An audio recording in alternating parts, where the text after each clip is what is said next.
very nice to be here and see so much enthusiasm because I think we live in very important times, and it's not an American issue or a Canadian issue or a European issue. It is a worldwide issue because the times that we live in are different in many, many ways from my viewpoint, because I believe we're in a transition. We're in a transition from a system of economics and politics that's ending. Just as the biggest event in my lifetime was the disintegration of the Soviet Empire. It came to an end, and it was predicted as early as 1912 by Mises that it's not viable. You can't have socialism. You have to have a pricing system. And it came down, but it wasn't replaced by the concept of liberty. It was replaced by what we call interventionism. And that's what we've been living with. Interventionism is government planning, welfareism, inflationism, central banking, deficits are all right.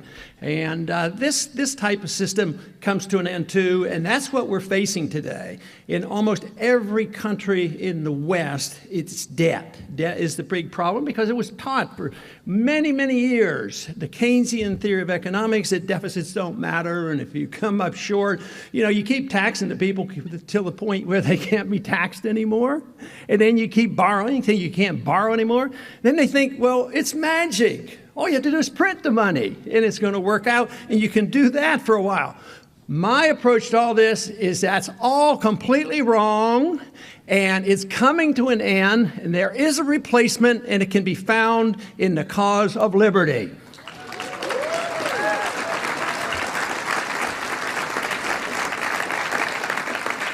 One thing I want to talk about for a minute or two are the labels. This is a conservative group, but I'm seen as a conservative.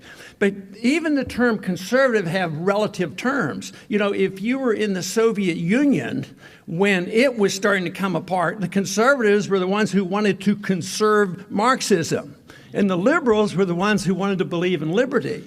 The founders of of the United States called themselves liberals. And that term was, in many ways destroyed and undermined. Today, one of the terms that I used to always have sympathy for because it sounds good. Shouldn't we all be progressive? Shouldn't we want to look into the future and see new things? But progressives, I don't know how the word is used up here, but in the States, it's a bad term if you're a conservative. So maybe that's true here too. But then the term libertarian comes up, and that has a controversial connotation. So you have moderates and libertarians and conservatives and liberals and progressives and socialists. And terminology is very tricky. So I've simplified my terminology for what I believe in to a simple term, and that is interventionism. If you believe in interventionism across the board, that means you want the government to tell us what to do with our personal lives, you want the government to tell us what to do with our economic activity, and you allow the government to tell other people around the world what to do. So guess what? I've come down on the side of saying I am a non-interventionist.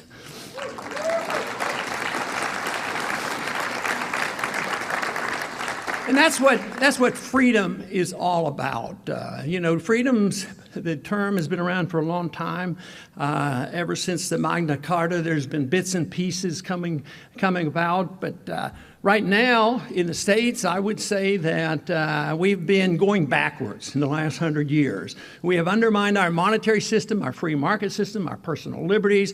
We have become interventionists overseas. We endorse the idea of central banking. We don't believe in sound money. So in the last 100 years, we have gone on the wrong direction, and it is coming to an end, and the limitation is the debt. And yet the left, the far left, will say that debt doesn't matter. When you get into a problem, what you want to do is to spend more money. So we get into trouble economically.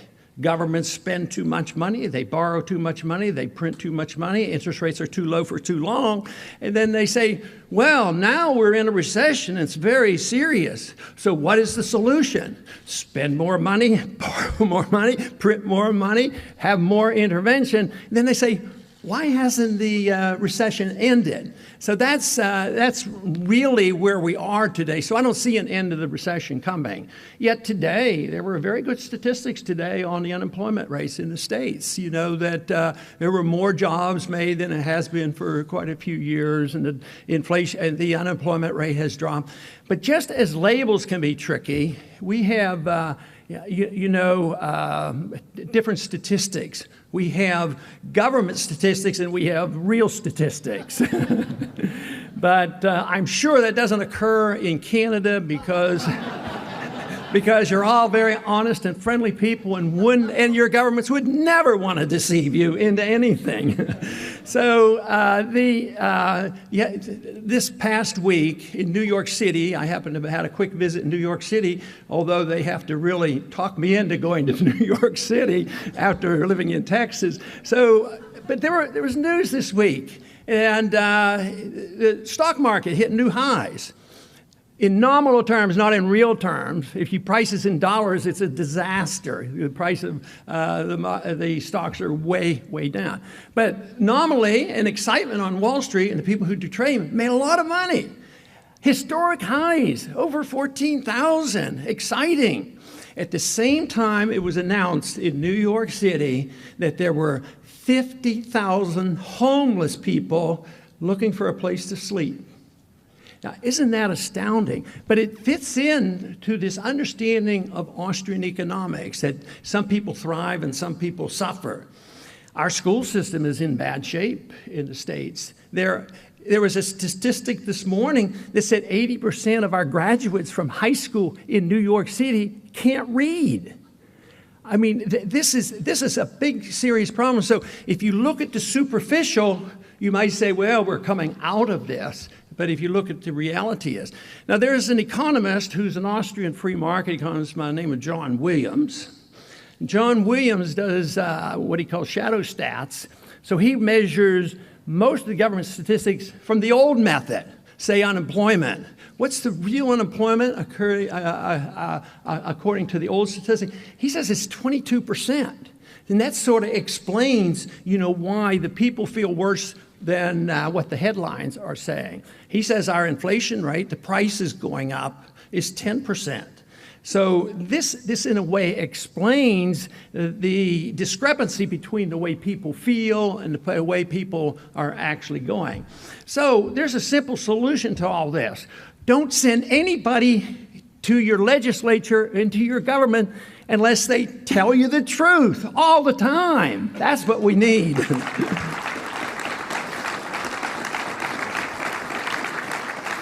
But that's been happening for quite a few centuries because it's supposed to be a noble lie. People get lies from the government because the people can't handle the truth. And I don't accept that. I don't accept it in foreign policy. We in America have been deceived too many times about the threats that we have around the world. We are deceived by, our financial threats, and therefore politicians and the people capitulate, and to the point where they want the government to do more. People become fearful, and they say, yes, do whatever is necessary. This has been especially true in the last 12 years since 9/11. And when people become fearful, they are more willing to give up their liberties. And unfortunately, that's what's been going on. And our civil liberties, and when I talk about ours, I want to make it clear and put in a disclaimer, I'm not talking about anybody other than when I talk about United States, because our civil liberties, the United States, are threatened. This whole idea that our president now believes that he can actually assassinate individuals and have assassinated Americans without due process, that to me is very dangerous. Arrest by the military. These are attacks on civil liberties that cannot persist, and yet people say, well, they're terrorists. Well, they're not terrorists. They're suspects. And if you have, due process, you don't handle it that way. So we've had an undermining. But I think the solution only comes if we have a clear understanding about what liberty is all about. To me, I don't see people in groups. I don't see rights as designated like women's rights or gay rights or minority rights or anything. There's individual rights. Everybody has an individual right to their life, and they should be treated equally under the law.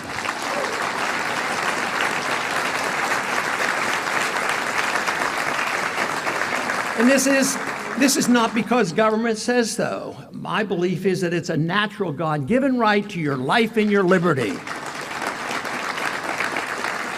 Now, what would be the consequence of this if our governments did this? Well, if it's your life and it's your liberty, wouldn't it be correct to assume that the fruits of your labor are also yours to keep? My goodness, that would be a challenging thought. What does that mean? There wouldn't be an income tax? That is right. We wouldn't have income taxes because it would be your money. Then everybody would start worrying, well, how do you pay for the government? Well, why don't we have a lot less government? We wouldn't have to worry about that. That's what I'd like.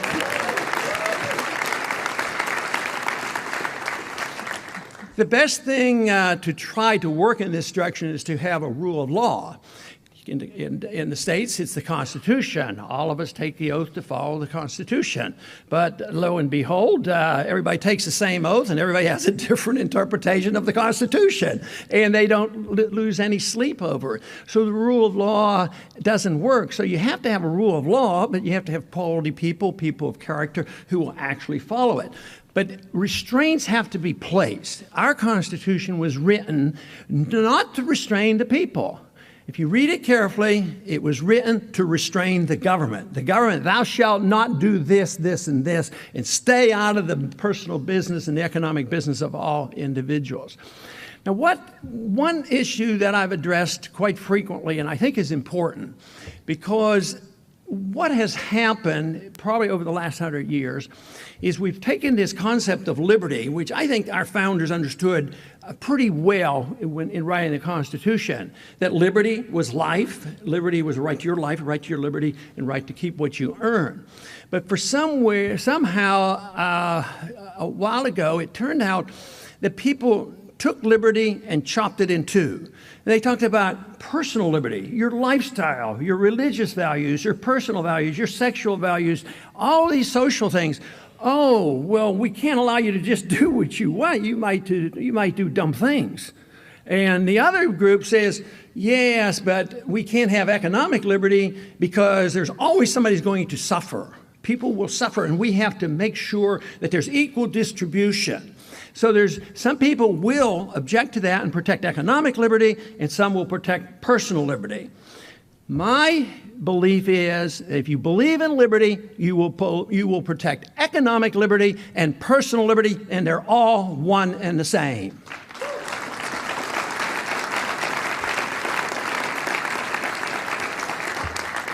This also offers a political opportunity because generally, from my viewpoint, of course, from the States, is that the left is a little bit better, but not really all that good in protecting personal lifestyles. And the right is generally better, even though, we have conservatives in the States that aren't all that conservative. But they generally are known to protect economic liberty as well.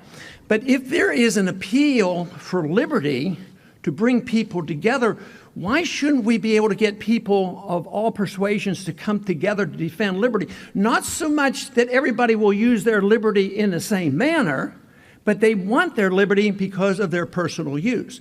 The big challenge, though, economically and socially, is if you get your personal liberty and you get your economic liberty and you don't do well, or if you do harm to yourself or you can't take care of yourself, you can't go bugging your neighbor through your member of the parliament and say, well, I didn't do so well, so I want you to go to my neighbor and get something and take care of me. You have to assume responsibility for all your actions if you expect to assume the benefits of all your actions.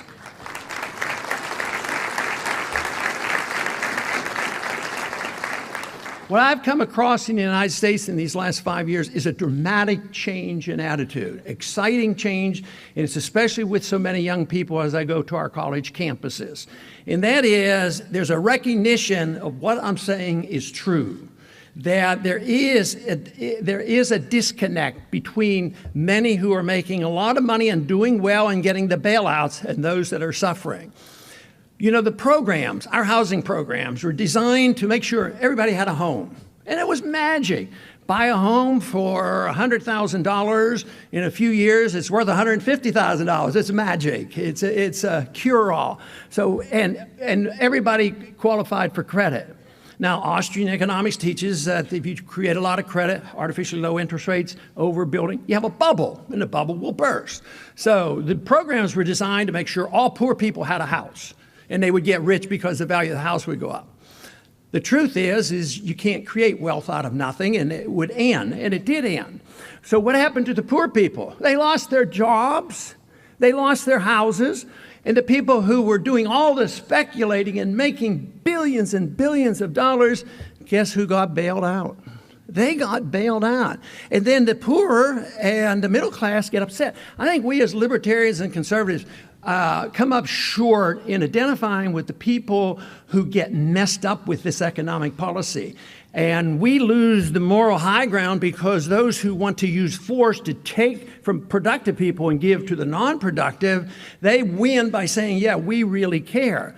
But if we really care and we have humanitarian instincts and we want to help people, we'll argue for the cause of liberty, sound money, and free market economics.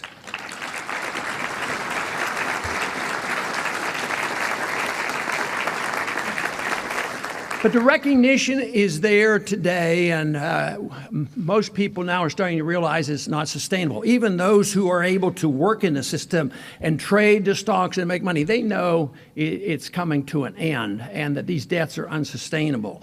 Our cities and our counties and our federal government are all, you know, at that point where they can't reverse the tide.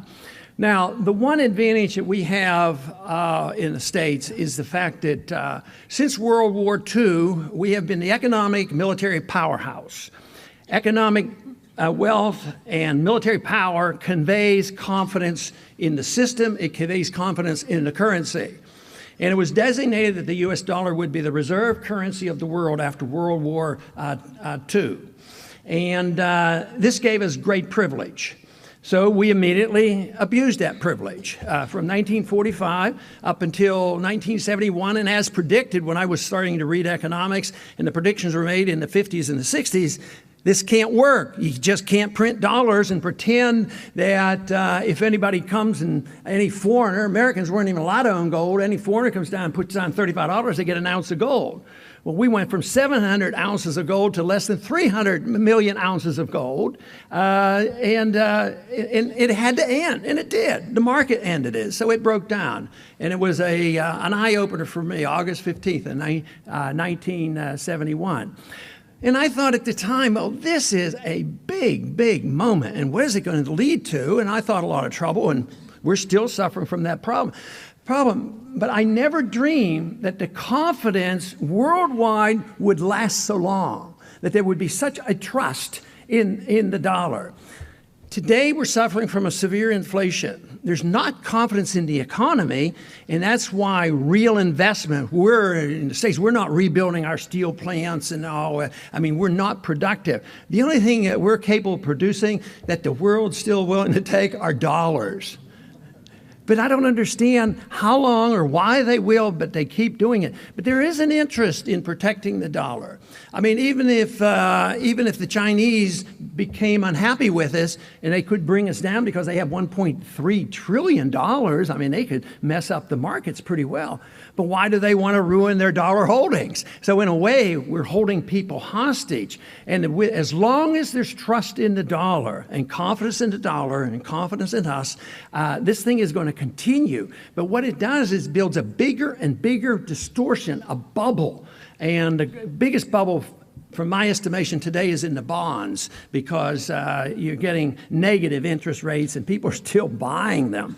And someday that will come to an end, and things will have to change. So we still have prosperity. You see it here, you see it in the States, but the prosperity too often is based on debt, and that is where the limitation is. So we have seen the consequence in some of the European countries, like in Greece and Spain and Italy and these other places. Well, it will come, it will affect all of us, and if it affects the dollar, it's a worldwide phenomenon. And this is why I believe that a revolutionary spirit and the change of things, the acceptance of the fact that we're working with a failed system. The Keynesian system doesn't work. It's not socialism in the sense of government controlling wages and prices and supply and demand, which there's no way, because the most important thing in a free market are prices. If you're in business and you have to decide something, if your competition is giving the same product at a better price, you better do better, because in the market, in a free market, really the determining factor is the consumer. The consumer is king. It's not the labor union. It's not labor. It's not the businessman. The businessman should never be protected. But today, this is what's happening. We protect our businessmen all the time. We bail them out. We have a military-industrial complex way out of proportion to what it should be. And for this reason, the people have allowed this to go on so long that now it will come to an end once this debt is recognized.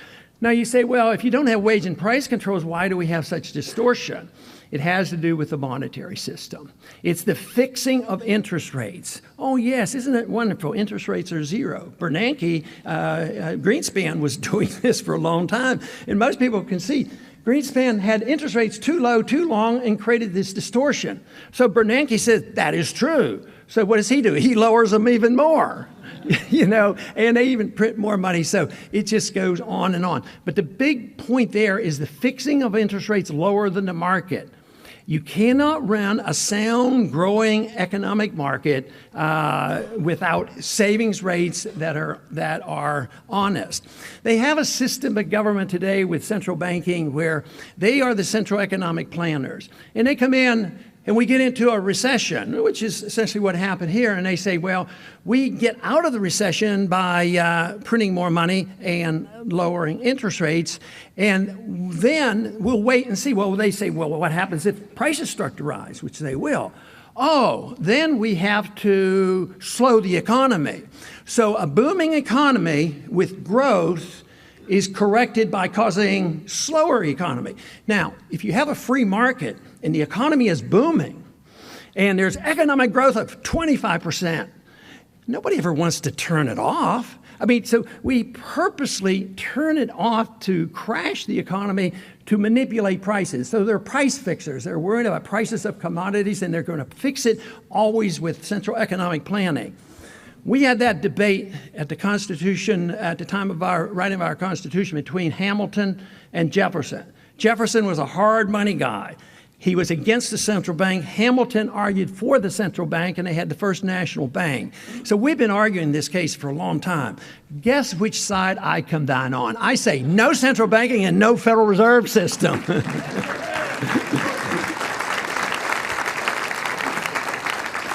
That could be designed not with anything fed in one day. We'll give them a week or two. Just introduce competition. Allow competition to exist. Today in the States, we have a gentleman that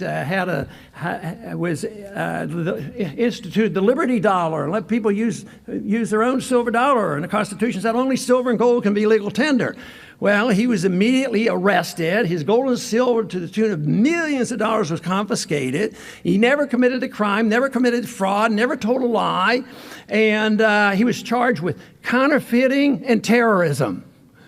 So I would say that's overstepping on the bounds and abuse of liberty and common sense. The one reason why a lot of people object to giving too much freedom of choice to the individual is that if you have your social liberty to make your decision about your own lifestyle, you might do things that others might not think appropriate. You say, well, we have to take care of people and guide them. And I think what has to happen, what is the problem there, is if people do things that they don't approve of, they see it, they become more intolerant. But if you legalize freedom of choice in personal behavior, it doesn't mean you endorse the behavior. I mean, if we have legalization of religious freedom, you know, some people have this religion, another religion, and some people have no religion. But most people will accept that. Well, that's rather tolerant. But when it comes to lifestyle, and this also affects things like, we've just, in the last 30, 40 years, we've spent about $5 to $6 trillion enforcing laws, which I think make no sense whatsoever, has caused our prisons to have more prisoners than China, and that is the irrationality of the drug laws that tell people what they can put in their mouths and what they can put in their bodies. I think the drug war needs repealed.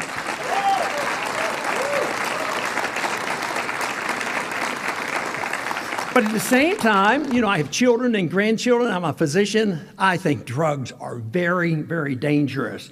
But if you compare the so-called illegal drugs to prescription drugs, a lot more people die from the prescription drug abuse. Right now, we're suffering from an epidemic of suicide from some of our veterans, and we have a lot of violence in our schools. And somebody just did a study, and they took the last 10 episodes of violence where young people went and took guns and irrationally shot people. All 10 of them were on psychotropic drugs. So this is a different problem than some people might think. But we